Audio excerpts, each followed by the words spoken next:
देश और दुनिया की तमाम छोटी और बड़ी खबरों के लिए हमारे चैनल को सब्सक्राइब करना न भूलें और बेल का बटन जरूर दबाएं।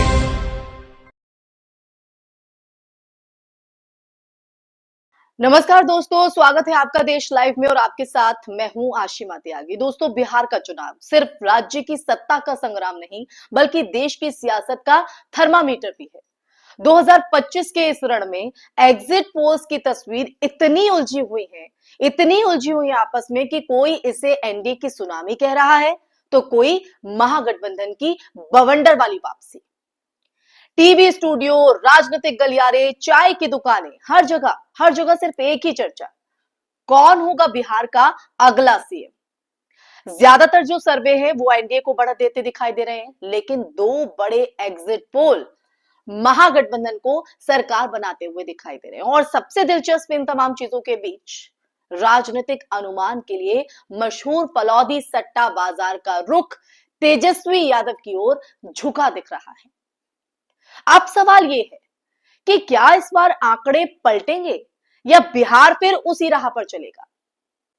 इन तमाम सवालों का आज जवाब ढूंढने की कोशिश करेंगे इस चर्चा के माध्यम से। चर्चा में आगे बढ़े उससे पहले आप लोगों से अपील, इंसाफ की आवाज को बुलंद करने के लिए और सच्ची पत्रकारिता के लिए हमारा सहयोग करें। साथ ही डिस्क्रिप्शन में दिए गए लिंक को ओपन कर ज्वाइन बटन दबाकर आप हमसे यानी देश लाइव से सीधा जुड़ सकते हैं। दोस्तों, तो वापस लौटते हैं आज की चर्चा पर। मेन एनालिसिस करते हैं तो एग्जिट पोल्स भारतीय लोकतंत्र का एक रोमांचक लेकिन पेचीदा अध्याय। ये अंतिम नतीजे नहीं बताते, लेकिन सियासी मनोविज्ञान की नब्ज जरूर पकड़ते हैं। दोस्तों, 2025 बिहार चुनाव के बाद जो एग्जिट पोल सामने आए उनमें करीब 60 से 70% एनडीए को बढ़त दिखा रहे हैं। बीजेपी जेडीयू गठबंधन को मजबूत संगठन, जातीय समीकरणों की पकड़, सरकारी योजनाओं की जमीनी पहुंच और पीएम मोदी के चेहरे का चुनावी लाभ मिलता हुआ दिख रहा है। विशेषकर लाडली लक्ष्मी, आवास योजना, राशन, सड़क, स्वास्थ्य ढांचे पर बीजेपी जेडीयू का भरोसा कहानी को धार देता हुआ नजर आ रहा है। दोस्तों, वहीं नीतीश कुमार की महिला वोट बैंक, अति पिछड़ा गठजोड़ और प्रशासनिक नियंत्रण फैक्टर एनडीए की सबसे बड़ी ताकत बनकर उभर रहा है अभी तक के एग्जिट पोल्स के मुताबिक। लेकिन दूसरी तरफ दो बड़े एग्जिट पोल महागठबंधन की सरकार बनाते हुए दिख रहे हैं। इनके आंकड़ों की बात करें तो उनके आंकड़ों के मुताबिक यादव मुस्लिम समीकरण के साथ दलित युवा वोटों का एक बड़ा हिस्सा जो है वो तेजस्वी यादव की ओर शिफ्ट हुआ है। ये होता नजर आ रहा है। 2020 की तुलना में इस बार तेजस्वी का कैंपेन ज्यादा आक्रामक, संगठित और साइलेंट वोटर पर केंद्रित रहा। उनकी 10 लाख नौकरी, बेरोजगारी, पलायन, महंगाई और पेपर लीक की जो धार वाली राजनीति थी ना दोस्तों, वो खास तौर पर 18 से 35 की उम्र के युवाओं के बीच असरदार रही, प्रभावित रही। उन्होंने युवाओं को अपनी ओर खींचा। यहां पर अब ये समझना जरूरी है कि बिहार का 60% से ज्यादा वोटर 40 साल से कम उम्र का है और ये वही वर्ग है जो बदलाव की राजनीति में सबसे ज्यादा उतार चढ़ाव दिखाता है। दोस्तों, अब बात फलौदी सट्टा बाजार की। भारत की चुनावी राजनीति में यह अनौपचारिक पॉलिटिकल सेंसर बोर्ड माना जाता है। दोस्तों, पॉलिटिकल सेंसर बोर्ड, क्योंकि इसके जो अनुमान है वो कई बार बड़े बड़े चैनल्स के सर्वे से ज्यादा सटीक साबित हुए हैं। 2023 राजस्थान और 2024 हरियाणा चुनाव में भी फलौदी बाजार का जो रुझान है वो लगभग सही निकला था। और इस बार यहां तेजस्वी यादव के सीएम बनने की संभावना को सबसे ऊपर रखा जा रहा है। हालांकि सट्टा बाजार की बात करें तो सट्टा बाजार किसी वैज्ञानिक डेटा पर नहीं बल्कि जमीनी नेटवर्क, फीडबैक, भीतरी सर्वे, प्रशासनिक हलचल और वोटिंग पैटर्न की जो छुपी हुई प्रवृत्तियां है ना, उन प्रवृत्तियों के आधार पर चलता है। इसलिए इसे संकेत माना जा सकता है, अंतिम सत्य नहीं। अब दूसरे चरण का जो चुनाव है वो बिहार में बेहद दिलचस्प रहा और चुनाव के इस चरण में एक बात बेहद रोचक है।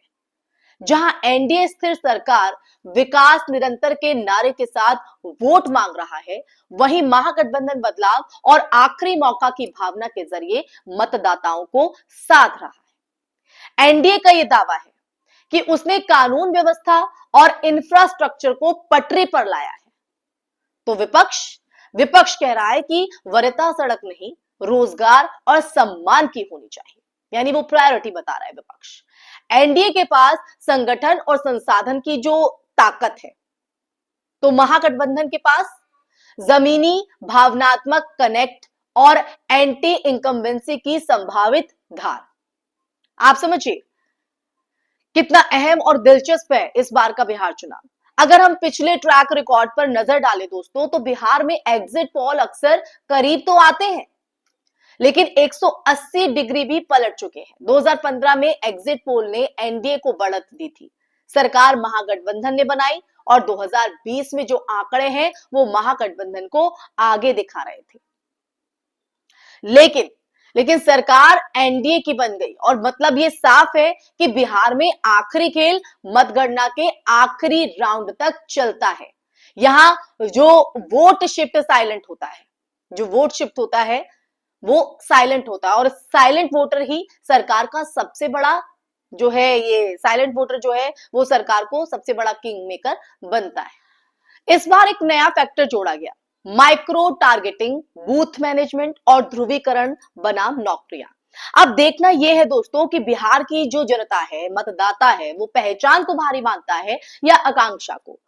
एनडीए का खेल कैडर, सोशल इंजीनियरिंग और डबल इंजन की रणनीति पर है। तो तेजस्वी का जो दाव है, अगर उसे देखा जाए तो वो युवा असंतोष, सहानुभूति और विकल्प की जो चाहत पर टिका हुआ है। और यही वो फिसलन भरी जमीन है दोस्तों, जहां एग्जिट पोल भी चूक सकते हैं।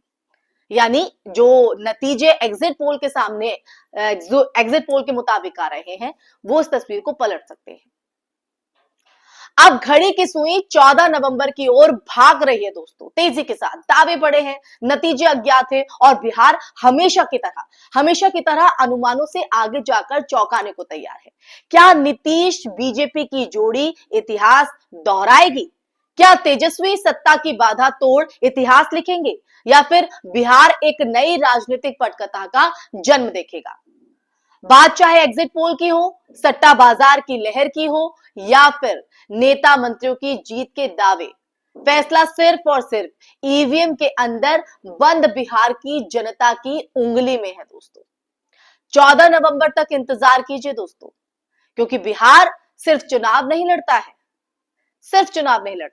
चुनावी गणित भी पलट देता है। अब ये गणित कैसे पलटेगा, ये तो आने वाला वक्त बताएगा, यानी 14 नवंबर की तारीख बताएगी। फिलहाल तो ईवीएम में जनता का जो मूड है, जनता का जो फैसला है, वो कैद हो चुका है। अब इंतजार है 14 नवंबर का। इसी के साथ इस चर्चा में फिलहाल के लिए बस इतना ही। ये चर्चा आपको कैसी लगी, कमेंट बॉक्स में कमेंट करके जरूर बताइएगा। दूसरी तरफ बिहार में किस तरह का जो आबो हवा बहती नजर आपको आ रही है एग्जिट पोल के मुताबिक, और जो वोटिंग प्रक्रिया यहाँ पर रही है उसके मुताबिक, आप जरूर कमेंट बॉक्स में कमेंट करके अपने विचार साझा कीजिएगा। इस वीडियो को ज्यादा से ज्यादा शेयर भी कीजिएगा, और हमारे चैनल देश लाइव को सब्सक्राइब भी कीजिएगा। फिर हाजिर होंगे ऐसा ही मुद्दा लेकर, ऐसा ही सच आपके सामने लेकर। तब तक के लिए अपना ख्याल रखिए। जय हिंद, जय भारत, नमस्कार।